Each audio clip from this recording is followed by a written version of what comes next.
تیسری بات میں نے یہ بیان کی تھی کہ نسخوں کو سب مانتے ہیں. نسخ آخری حد تک گیا ہے یا بیچ تک رک گیا ہے. اس سلسلے میں ایک بات میں نے پہلے بھی کہی تھی، اسے یاد کرو. وہ بات میں نے پہلے یہ کہی تھی کہ جیسا آج کل طریقہ ہے، جب کوئی حکم ختم کر کے دوسرا حکم آئے تو فوراً اہتمام سے یا تعلیمات سے نوٹیفیکیشن پر اعلان لگا دیا جاتا ہے، اور جس دن سے اعلان لگا اس دن سے پہلا حکم ختم، دوسرا حکم شروع. حضور کے زمانے میں نسخ کی یہ صورت نہیں.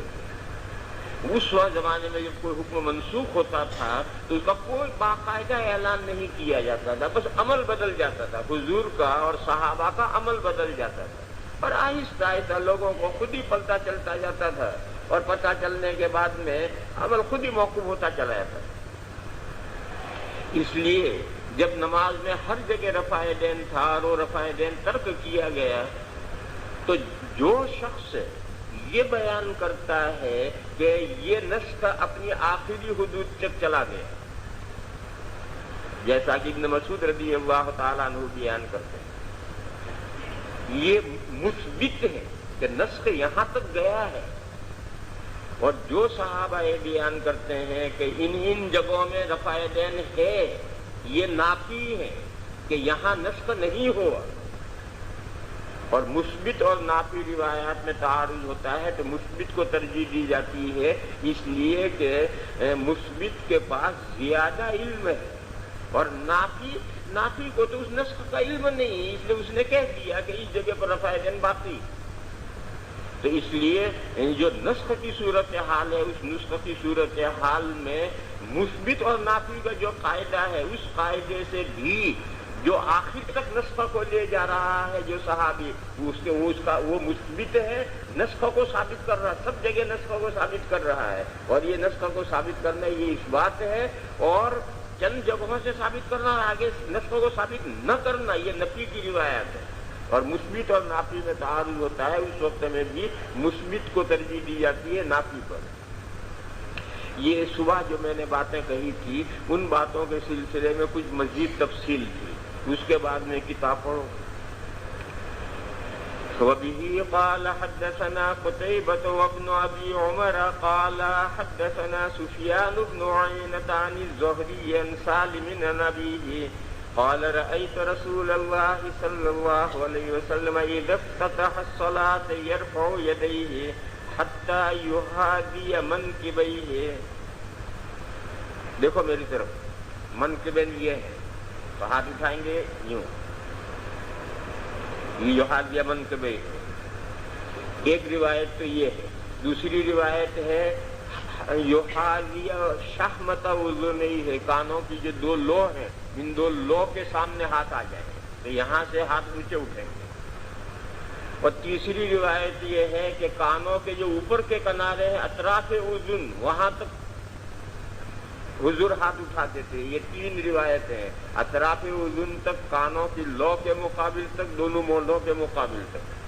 حضرت امام شافعی علیہ الرحمٰن نے ان میں تطبیق دی اور بہت شاندار تطبیق دی.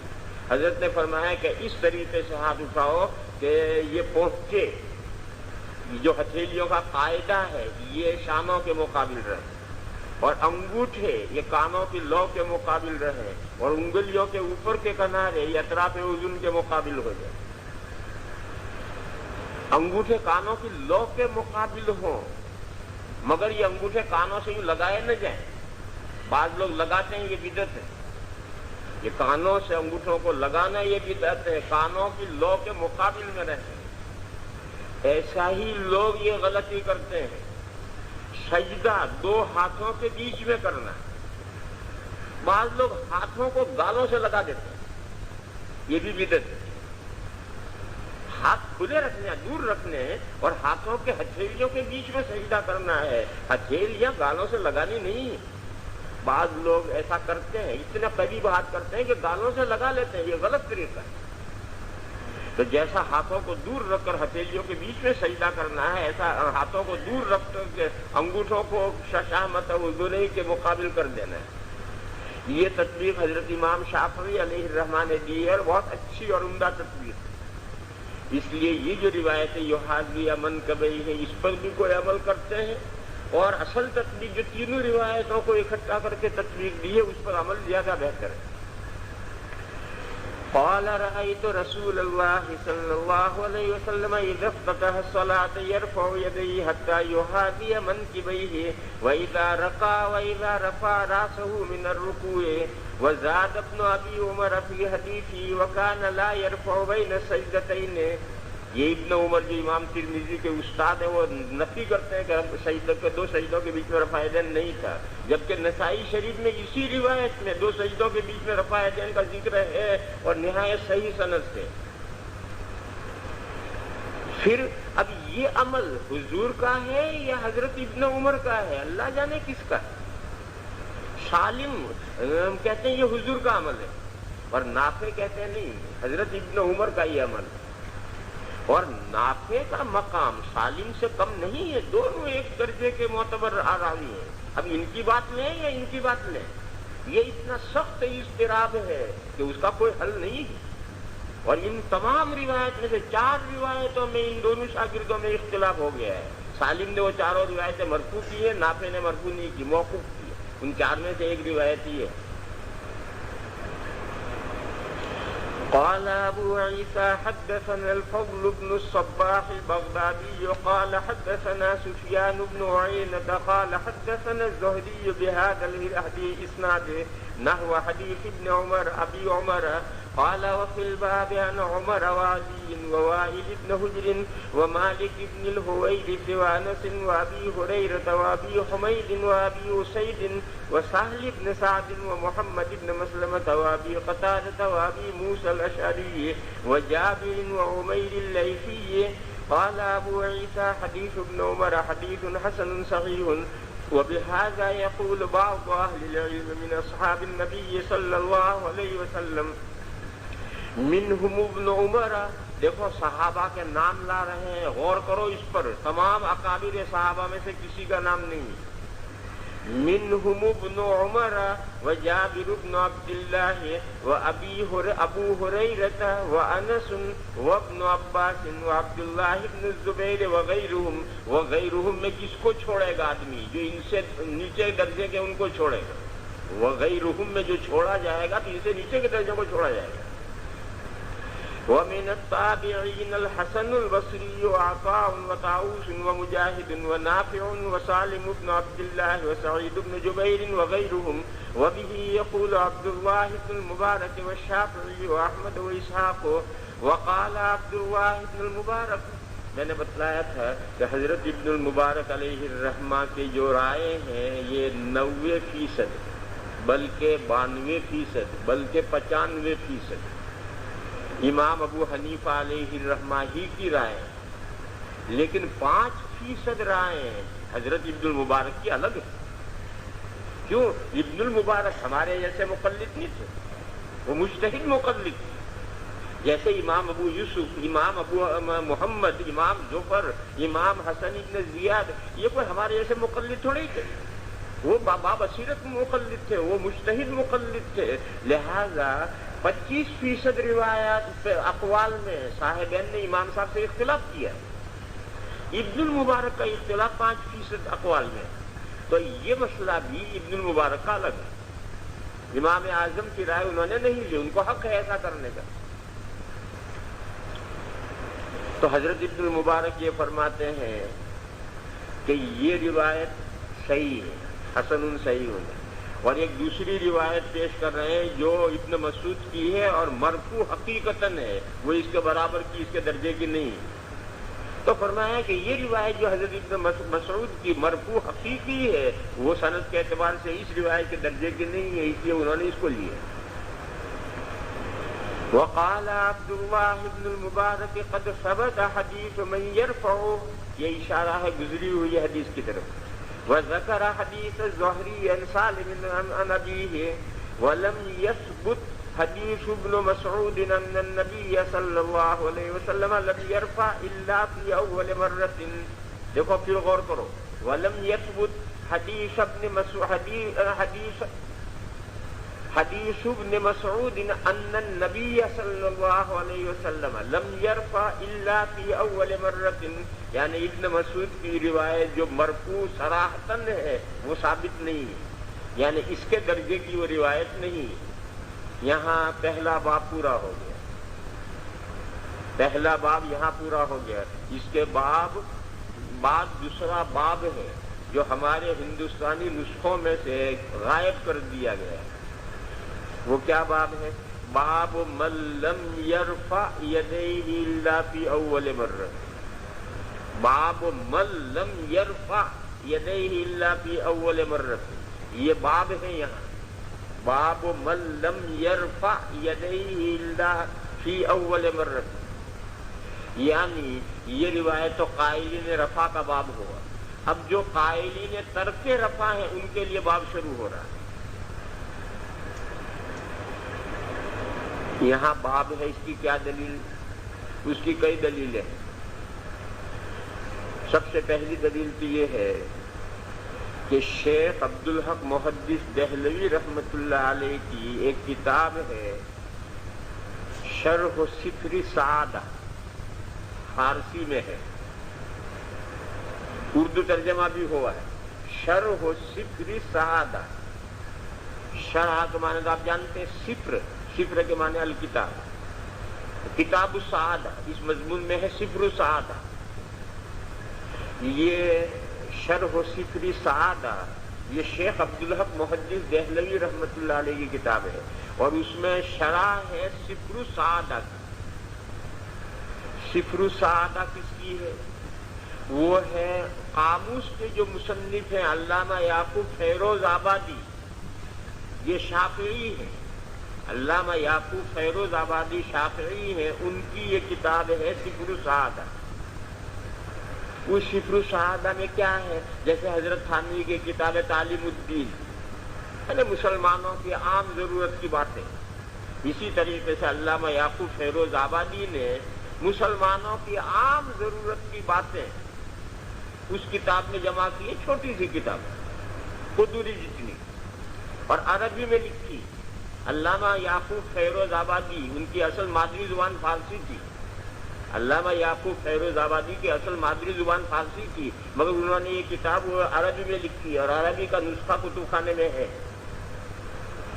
شیخ عبدالحق محدث دہلوی رحمۃ اللہ علیہ نے اس کا فارسی میں ترجمہ کیا تاکہ ہندوستان کے مسلمان بھی اسے پڑھیں، اور وہ بہت کام کی کتاب ہے۔ مسلمانوں کے عام ضروریات، جیسے تعلیم الدین میں عام ضروریات ہیں، اس میں بھی عام ضروریات کی باتیں ہیں۔ شیخ نے اس کتاب کا ترجمہ فارسی میں کیا۔ ترجمہ کرنے کے بعد انہیں ایک احساس ہوا، وہ احساس یہ ہوا کہ علامہ یعقوب فیروز آبادی چونکہ شافعی تھے تو انہوں نے جو باتیں لکھی وہ اپنے مشرب کے مطابق لکھی، اور لکھنی بھی چاہیے۔ مثلا نماز کا بیان لکھا تو انہوں نے سب نماز کا طریقہ لکھا، یہی لکھا کہ مقتدی فاتحہ پڑھے، آمین جہرن کہی جائے، رفع دین کیا کہا جائے۔ جب وہ مصنف شافعی ہے تو اپنی کتاب اپنے مذہب کے مطابق لکھے گئے، لیکن جب اس کا شیخ نے فارسی میں ترجمہ کیا، اب یہ ترجمہ تو ہندوستان میں پھیلنا ہے، ہندوستان میں تو حنفی ہے، تو اب کنفیوژن ہوگا۔ اب یہ کتاب لوگوں میں پھیلے گی تو لوگوں کو الجھن ہوگی، تو اب پھر شیخ نے اس فارسی ترجمہ کرنے کے بعد فارسی میں اس کی شرح لکھی۔ اب جب ایسے مسائل آئیں گے زیر بحث تو شرح کو بڑا ہو جانا ہے، چنانچہ وہ شرح ہو گئی مشکات جتنی بڑی، قدوری جتنی کتاب تھی جس کا ترجمہ ہو کر شرح لکھی تو وہ مشکات جتنی بڑی ہوگی، اور وہ فارسی بھی چھپی ہوئی ہے، اس کا اردو بھی چھپا ہوا ہے۔ تو ایسے اختلافی مسائل جہاں آئے ہیں وہاں شیخ نے بہت تفصیل سے گفتگو کی۔ تو جب رفع دین کا مسئلہ انہوں نے لکھا وہاں، تو شیخ نے اس شرح صفر السعادہ میں امام ترمذی علیہ الرحمہ کے یہ دونوں پورے باب مکمل عبارت نقل کی۔ ان کی کتاب میں جہاں انہوں نے عبارت نقل کی وہاں اس جگہ باب ہے۔ اس کا صاف مطلب یہ ہوا کہ شیخ کے سامنے جو ترمذی شریف ہے، شیخ کون سے زمانے کے؟ شیخ ہیں 10ویں صدی کے اور 11ویں صدی کے شروع کے، 10ویں صدی کا آخر اور 11ویں صدی کا شروع اکبر بادشاہ کا جو زمانہ ہے اس زمانے کے شیخ ہیں. تو گویا آج سے 400 سال پہلے کے آدمی ہیں. آج سے 400 سال پہلے جو ترمذی شریف ہندوستان میں تھی اور جو شیخ کے سامنے ہے اور جس میں سے شیخ اپنی کتاب میں دونوں باب مکمل نقل کیے اس میں باب ہے. اس کا مطلب یہ ہے کہ یہاں ہندوستانی ترمذیوں میں سے یہ باب اڑایا گیا, بعد میں اڑایا گیا, پہلے تھا یہاں باب. دوسرا, پاکستان میں ایک شہر ہے, قصبہ ہے پیر جھنڈا, کراچی کے قریب میں. وہاں ایک کتب خانہ تھا, اللہ جانے اب ہے یا نہیں ہے, کہیں دوسری جگہ منتقل کر دیا گیا یا وہی ہے. بہرحال پیر جھنڈے میں ایک کتب خانہ تھا جس میں عبداللہ ابن سالم بصری کا ترمذی کا نسخہ تھا. یہ بڑے محدث گزرے ہیں عبداللہ ابن سالم بصری, اور یہ تقریباً شاہ ولی اللہ صاحب علیہ الرحمہ کے معاصر گزرے ہیں. ان کا ترمذی کا نسخہ پاکستان میں پیر جھنڈا میں کتب خانے میں محفوظ تھا. اس نسخے میں بھی اس جگہ باب ہے.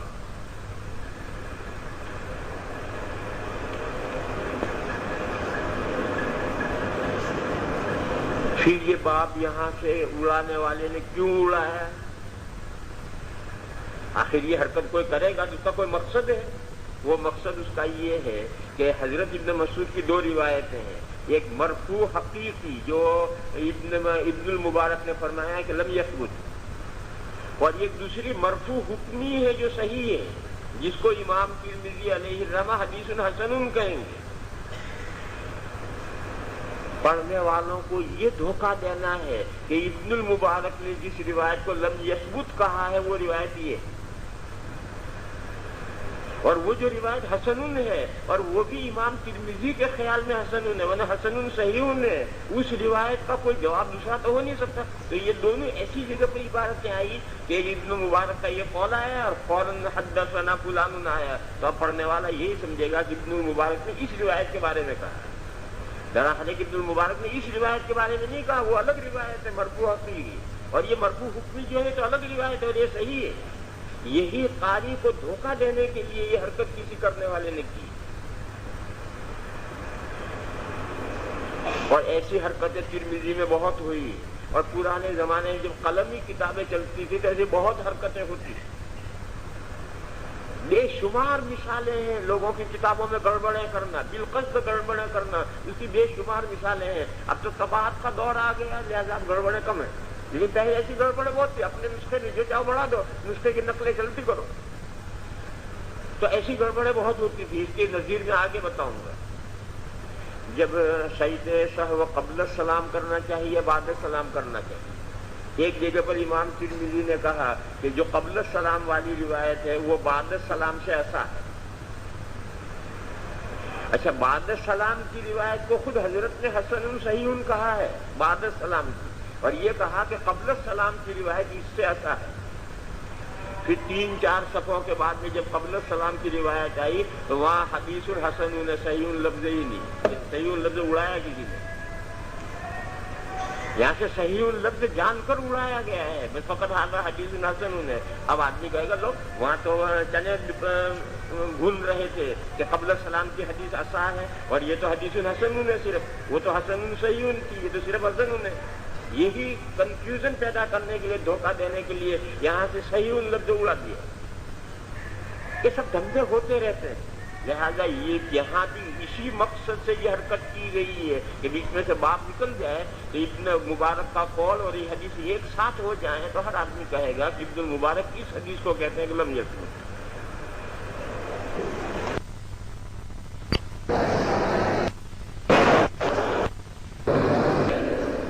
اس حدیث شریف کا حاصل یہ ہے کہ آپ کسی سے کوئی چیز مانگیں, اللہ کا واسطہ بیچ میں نہ لائیں. یہ کہیں اللہ کے لیے میری مدد کرو, اللہ کے لیے مجھے یہ چیز دو, اللہ کے لیے میرا یہ کام کر دو, اللہ کے لیے یہ بیچ میں نہ لائیں. کیوں؟ اگر آپ کے ایسا کہنے سے سامنے والے نے آپ کی حاجت پوری کر دی تو سبحان اللہ. لیکن یہ کوئی ضروری تھوڑی یہ ہے کہ وہ آپ کی حاجت پوری کرنے کی پوزیشن میں ہو. اگر اس نے حاجت پوری نہیں کی تو وہ بہت بڑا گنہگار ہو. تو آپ دوسرے کو گناہ میں کیوں ڈالیں؟ تو ہو سکتا ہے بیچارہ وہ آپ کی حاجت پوری نہ کر سکے اپنی مجبوری سے، اور یہ بھی ہو سکتا ہے کہ جان بوجھ کر نہ کرے، کوئی مجبوری نہیں ہے پھر بھی آپ کی حاجت روائی نہ کرے تو گناہ میں مبتلا ہو. تو آپ کیوں گناہ میں مبتلا کرتے کسی کو؟ اس کی نظیر آپ کسی کو قسم کھلائیں کہ میں آپ کو اللہ کی قسم دیتا ہوں میرا یہ کام کرو، تو آپ کے قسم دینے سے قسم ہو نہیں گئی، مگر ایسی قسم دینی نہیں چاہیے، کیونکہ آپ کے قسم دینے پر وہ کام اس نے کر دیا تو ٹھیک ہے، اللہ کے نام کا احترام باقی رکھا. اور اگر وہ آپ کا کام کرنے کی پوزیشن میں نہیں ہے یا بالقصد اس نے وہ کام نہیں کیا تو اللہ کے نام کی تو توہین ہوئی. وہ اس کو قسم آپ کے دینے سے قسم نہیں ہوئی مگر اللہ کے نام کی تو توہین ہوئی. لہذا جب اللہ کے نام پر آپ مانگیں گے اور اس نے آپ کی حاجت روائی نہیں کی تو اللہ کے نام کی تو توہین ہوئی، وہ گنہگار ہوا، اللہ کے نام کی توہین ہوئی. لہذا یہ دو کام نہیں کرنے چاہیے. کسی کو قسم دے کر کوئی کام کرنے کے لیے کہنا نہیں، کسی سے اللہ کے واسطے کوئی چیز مانگنا نہیں. اس لیے فرمایا لا یسأل بوجہ اللہ الا الجنہ، جنت مانگو اللہ سے. اللہم انا نسألک بوجہک الکریم ان تدخلنا الجنہ. کرو دعا، یہ دعا ہے حدیثوں میں آئی کہ اللہم انا نسألک بوجہک الکریم ان تدخلنا الجنہ. لیکن لوگ آپس میں اللہ کے واسطے سے یا اللہ کی قسم دے کر کوئی کام کرنے کے لیے کہیں یہ ٹھیک نہیں، اس سے سامنے والا گنہگار بھی ہو سکتا ہے اور اللہ کے نام کی توہین بھی ہو سکتی ہے. لا يدخل الجنة خب ولا بخیل ولا منان. لا يدخل الجنة خب، خا اور با کے معنی ہے مکار، ولا بخیل ولا منان. منان کے معنی ہے کسی پر احسان کر کے اس کے منہ پر احسان مارنے والا کہ ہم نے فلاں وقت میں تمہارے ساتھ یہ کیا، احسان جتلانے والا. یہ تین آدمی جنت میں نہیں جائیں گے. لا يدخل الجنة خب ولا بخیل ولا منان. یہ بری صفات ہیں، ان سے بچنے کا اہتمام کرنا چاہیے. اللہ تعالی ہم سب کو، ہماری سب کی حفاظت فرمائے. تو مضمون یہ چل رہا تھا کہ دو باب ہیں، ایک باب ادھر گیا، ایک باب ادھر آیا. پیچھے جو باب گیا اس میں جو حدیث شریف تھی جس کو حضرت نے حسن صحیح کہا تھا، اس پر جو اعتراضات کیے گئے تھے متن کے اضطراب سے یا سند کے اضطراب سے، اس سے مسئلے پر کوئی اثر نہیں پڑتا. یہ بات میں نے پہلے کہہ دی تھی کہ یہ دونوں عمل تواتر سے نقل ہوتے ہوئے آ رہے ہیں. تواتر پر کیا اعتراض ہوگا؟ رفع دین بھی تواتر سے ہوتا، صحابہ کے زمانے سے تواتر کے ساتھ رفع دین بھی امت میں ہوتا ہوا آ رہا ہے اور ترک رفع بھی امت میں ہوتا ہوا آ رہا ہے. اس لیے روایات پر کتنی ہی بحثیں کر لو، ادھر کر لو ادھر کر لو، حاصل ان بحثوں کا کوئی خاص نتیجہ نہیں ہے، کیونکہ یہ دونوں عمل تواتر سے ثابت ہے. اور جب تواتر سے دونوں عمل ثابت ہو گئے تو اب تو سرے سے کسی روایت کی ضرورت ہی باقی نہیں رہتی. لیکن پھر بھی یہ حضرات بحثیں محدثین کرتے رہتے ہیں، اس لیے ہم بھی بحثیں کرتے ہیں. میں نے دو قرینے بتائے تھے کہ یہاں باب ہے، اس کے دو قرینے، دوسرے دو قرینے داخلی ہیں. یہ دو قرینے تو خارجی تھے، دوسرے دو قرینے داخلی ہیں. وہ داخلی قرینے یہ ہیں کہ آگے وفی الباب پھر آ رہا ہے. امام ترمذی علیہ الرحمہ ایک باب میں دو مرتبہ وفی الباب نہیں لاتے. تو اگر یہ وہاں سے لے کر یہ سارا ایک باب ہے تو دوبارہ وفی الباب کہاں سے آ رہا ہے؟ پوری کتاب کا آپ جائزہ لیں گے تو کہیں کہیں ایسا ہوا ہے، بہت کم کہیں کہیں ایسا ہوا ہے کہ کسی باب میں تکرار ہو گئی ہے اور وفی الباب 2 مرتبہ آیا ہے، لیکن وہاں جو 1 مرتبہ وفی الباب میں نام ہوں گے انہی میں سے دوسرے وفی الباب میں بعض نام آئیں گے، لیکن یہ کہ اس وفی الباب کی روایتیں الگ ہوں اور اس وفی الباب کی روایتیں الگ ہوں، ایسا پوری کتاب میں نہیں ہوا۔ اور یہاں آگے جو وفی الباب آ رہا ہے اس میں جن صحابہ کے نام آ رہے ہیں ان کی روایت ترک رفع میں، اور ادھر جو وفی الباب گزرا اس میں جو جن صحابہ کے نام ہیں ان کی روایت رفع میں ہے۔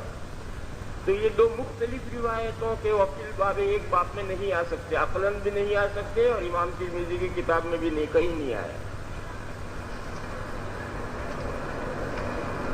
دوسرا قرینہ امام ترمذی علیہ الرحمہ کا یہ، اور سنن والوں کا، امام ترمذی ہی کا نہیں، سنن کے تمام مصنفین کا طریقہ یہ ہے کہ حجازی اور عراقی مکاتب فکر میں جو مسائل مختلف ہی ہیں ان کے لیے 2 الگ الگ باب لاتے ہیں۔